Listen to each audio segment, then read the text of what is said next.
In this video we are going to focus on something that might sound counterintuitive for a Deathwatch army: datasheets outside of kill teams. In the first part, we will briefly touch on the benefits of kill teams and their peak during the days of the kill team strike force. In the second part, we will then go through a list of datasheets outside of kill teams that are well worth including in any Deathwatch list in Arks of Omen. Lastly, there will be my personal conclusions and a quick wrap up. Welcome to SwissHammer, your channel for modeling in Warhammer 40k. My name is Tammer and I will be guiding you through this video. As regular viewers well know, I am usually the first arguing in favor of including kill teams in the Deathwatch. This video is going to be no different, as their benefits are many. What I would personally consider the main strength of the faction is the whole deal with mixed units, allowing more powerful datasheets to be mixed with the regular troops. This results in advantages, such as forcing your opponent to chew through ablative wounds before getting to the real threats of the kill team, having a lot of units with OBSEC that can make objectives sticky, and of course the classic stunt of having our bikes drive through walls. All good stuff. I think especially during the times of the Army of Renown and its restrictions of allowing only kill teams, characters and certain transports, it became quite clear that we can pretty much focus on kill teams only with character support and do just fine. As I would argue in the past, these restrictions were not really that big of a deal. But now that these days are unfortunately gone, what better opportunity to look once more at datasheets outside of kill teams. For the purposes of this video, I will leave out characters and transports, as these were always available in the past anyway, regardless of whether we use the former Army of Renown rules or not. First, let's have a look at instances where a datasheet could technically be included in a kill team, but there are just as good reasons to not do it. As a rule of thumb, my advice when making such a decision would be whether there are special benefits to having the sergeant of the unit, certain abilities or even keywords. As a friendly reminder, keywords from the original datasheets do not carry over to the kill teams, and while this can be of great benefits, for instance in the example of bikes, there are also instances where this is to our disadvantage. Prime examples here would be Reavers that cannot use their Terror Troop stratagem while in a Spectre's kill team, and both Intercessors and Assault Intercessors not getting access to shoot twice and fight twice respectively while in a Fortis kill team. Another reason to not run a kill team would be that we are short on points and we are no longer able to afford the so-called troop stacks that would unlock the other datasheets that we want.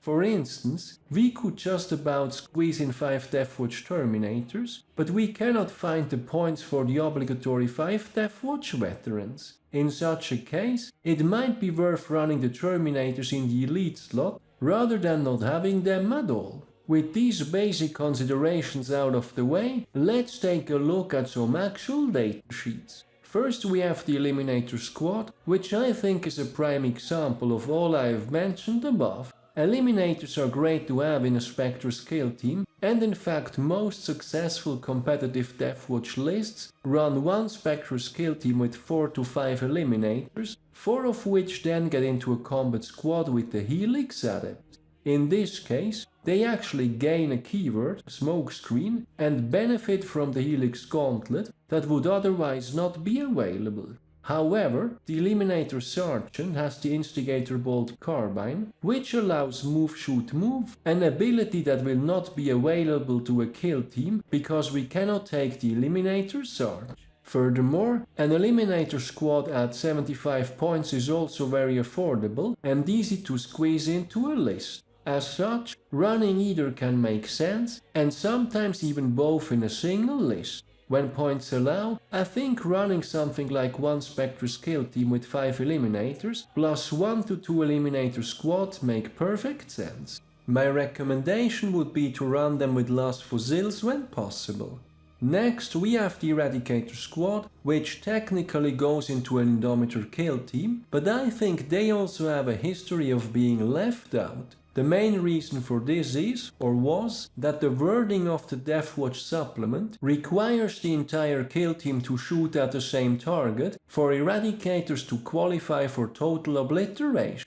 While we could still make it work somewhat by doing 3-2 and 2-3 splits with heavy intercessors as ablative wounds, this was somewhat holding them back. Now, as one of my viewers, Gregory Serafin, pointed out the other day, there appears to have been a stealth update on the official Warhammer 40k app regarding total obliteration in the Indomitor kill team, the adjusted wording resulting in Eradicators being able to use total obliteration when firing at the same target, while other datasheets can fire at something else. After also asking around on the Deathwatch Discord, I was pointed at a reference case of certain Chaos datasheets only getting an update through the official app and GW referring to that. I think based on this, we can argue this case in our favor. But this great news aside, I think Eradicators are still a good example of where we maybe do not want to pay the full troop stacks of the kill team and just play them as an Eradicator squad coming out of free strategic reserves. Then moving on to the datasheets that are unavailable to kill teams. Starting with the new Desolation squad, while I would of course love their inclusion into the Forest kill team, just for good measure, and GW demonstrating continued Deathwatch rule support, I think with their current rules and points, this is a prime example of a unit that really needs their sergeant in order to work. I have done a full review of the Desolation squad in a previous video, the link is in the description. In a nutshell, both the Sarge exclusive Vengor launcher plus Targeter Optics Wargear and the Signum ability are what swings the unit towards competitive, and without it, they are just not worth taking at their current points. As a result, even if we had kill team support of those, we would run them separately anyway. Moving on to a personal favorite of mine, the Assault Centurions. The main issue with these is that they lack the core keyword and therefore miss out on potential buffs, and for a unit that wants to get into close combat, they are also very slow. However, in the Deathwatch, we can mitigate both these issues to some degree. First of all, we can give limited rerolls through our chapter tactics, and we could give them a feel no pain save from the Librarian's Purge discipline. Then we also have the Teleportarium stratagem or even the Beacon and Chalice, which helps getting them where they need to be. For more information including how to fully magnetize them, link to the guide is in the description. Then next we have a unit that stands out because it's not actually Space Marines. I am of course referring to the good old Servitors. These can be great additions for screening, actions, and also for avoiding casualties when disembarking from a destroyed transport. A while ago, I did an Arks of Omen review for our beautiful flyer, the Corvus Blackstar, and one strategy discussed there was loading one half of a Proteus kill team paired with Servitors into the Corvus. Should the flyer get shot down before the units can disembark, we can assign any casualty rolls to Servitors instead of the Deathwatch veterans. The main takeaway here is whenever you're playing a Corvus and or are being left with a bunch of spare points, Servitors can be a very solid investment. Then lastly, for infantry, I would like to direct the attention to Suppressors and Reavers. Suppressors who? Reavers what? Yeah, hear me out on these guys. Prior to the latest Monitorum Field Manual, Suppressors used to be the cheapest deep strike option available at 100 points. After the points changes, a Suppressor squad comes at 90 points, and 5 Reavers with graph shoots come at 80 points only, because they got discounted once again and don't pay for their war gear anymore. I think especially the Reavers look interesting enough at current points to have them drop in a table corner, and they can of course also turn off OPSEC with their 2 CP strat if that ever came to that. Perhaps not the most competitive picks out there, but if it happens to fit into your strategy with secondaries and you have the spare points, well worth a shot. Then moving on to vehicles, here we have of course one type that stands out, the Dreadnoughts, because they get both the core keyword as well as the built-in damage reduction from Duty Eternal, which really puts them one step above the other vehicles. My recommendations here are both the Redemptor and the Brutalis Dreadnoughts. For more information on either Dreadnought, feel free to check out my guides linked in the description. For the other vehicles, while we might not have as good synergy as other chapters, primarily Iron Hands of course, I think cases can be made for a Whirlwind and most importantly its Fight Last stratagem, then the Gladiator variants, because they got cheap enough and actually pack a punch, and of course our unique flyer, the Corvus Blackstar, even though we really need to be on top of our strategic play to really make it worthwhile in a competitive setting. For that, I recommend checking out my previously mentioned Arks of Omen review for the Corvus Blackstar. All in all, while the benefits of our kill teams are many, and the Army of Renown shall be missed, I personally welcome the near full access to datasheets once more. What I usually do when list building in Arks of Omen is that I put the main focus on kill teams, ranging anywhere from 3 to 4 kill teams plus character support. This will usually leave us somewhere in the range of where we could go for yet another kill team, or even 2, but I would encourage to really look into the alternatives once again. In my current list, I am running an Eradicator squad coming in from strategic reserves, as well as a Brutalis Dreadnought. Both have proven to be excellent beyond just what is on their datasheet, with opponents really getting nervous about having to screen Eradicators or overcommitting on the Dreadnought.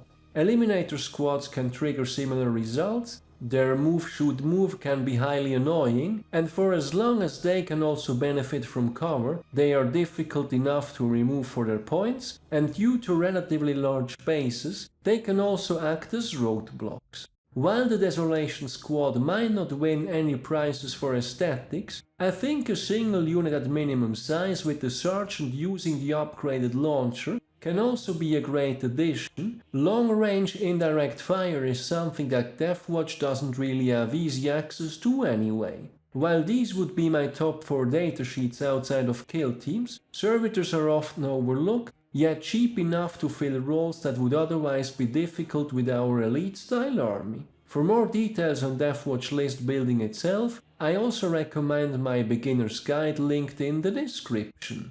To wrap things up, over the course of the video, we have looked at viable datasheets outside of kill teams, including instances where it might even be preferable to do so with datasheets that would technically qualify for kill teams. While I would certainly argue in favor of running kill teams and count mixed units as one of our main strengths, in fact I rarely run less than 3 to 4 of them in any list, there are additional datasheets that do very well in the Deathwatch.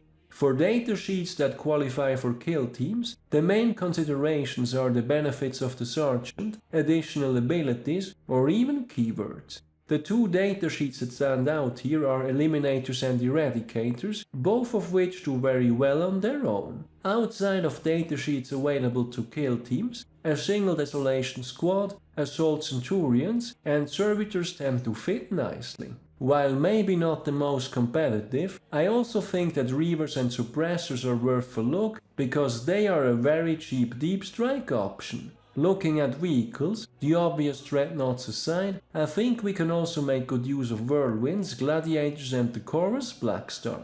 For most of these I have a dedicated guide available on my channel, links are in the description. So that's it for running datasheets outside of kill teams, which are celebrating a comeback in the Deathwatch in Arks of Omen, with the Army of Renown and its restrictions gone. What datasheets are you guys running regularly in your lists, and which ones are your favorites? Any important picks that I forgot to mention? Let me know in the comments.